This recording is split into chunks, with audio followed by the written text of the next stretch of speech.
समुद्र मंथन के बाद देवता अमर और शक्तिशाली हो गए। इंद्र की सेना ने दैत्यराज बलि और उसकी असुरों और दैत्यों की सेना को हरा दिया। एक दिन दैत्यराज बलि ऋषि शुक्राचार्य से मिलने गए और उनसे पूछा, आचार्य कृपया मुझे मेरी सारी शक्तियां और मेरा राज्य वापस पाने का कोई रास्ता बताएं।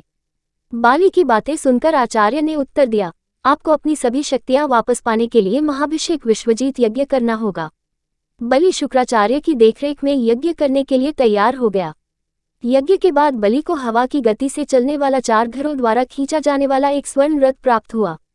उन्हें असंख्य बाणों वाला एक तरकश, सिंह के सिर वाला एक ध्वज स्तंभ और दिव्य कवच भी मिला।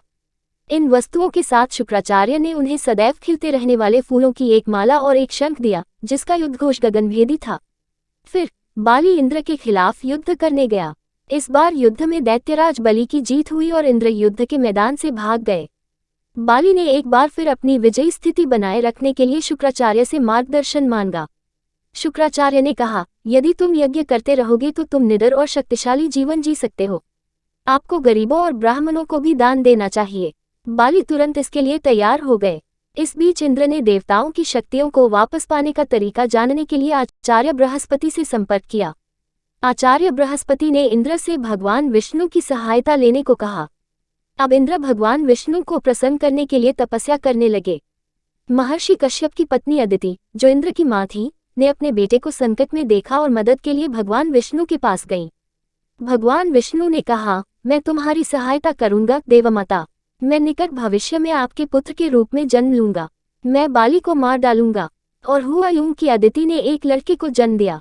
उसने उसका नाम वामन रखा।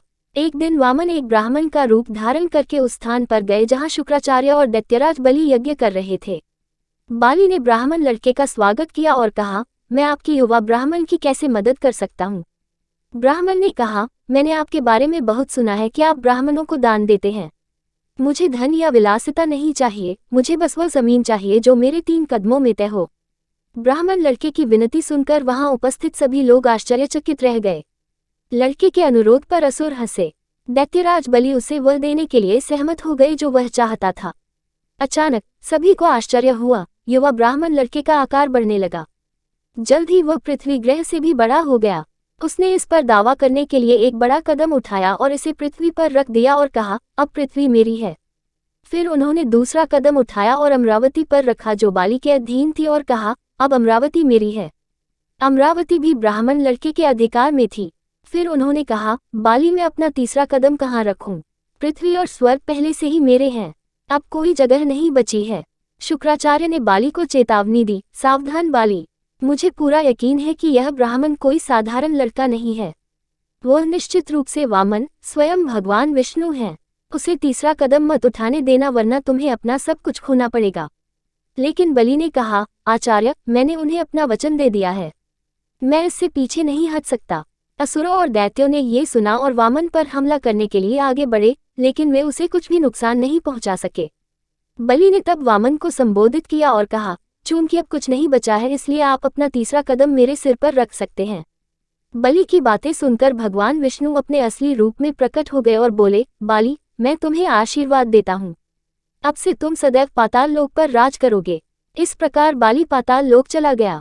भगवान विष्णु के वामन अवतार के कारण इंद्र और अन्य देवताओं ने अमरावती पर कब्जा कर लिया। अगर आपको ऐसे ही वीडियोस देखना पसंद है तो आप हमारी इस वीडियो को लाइक कर सकते हैं।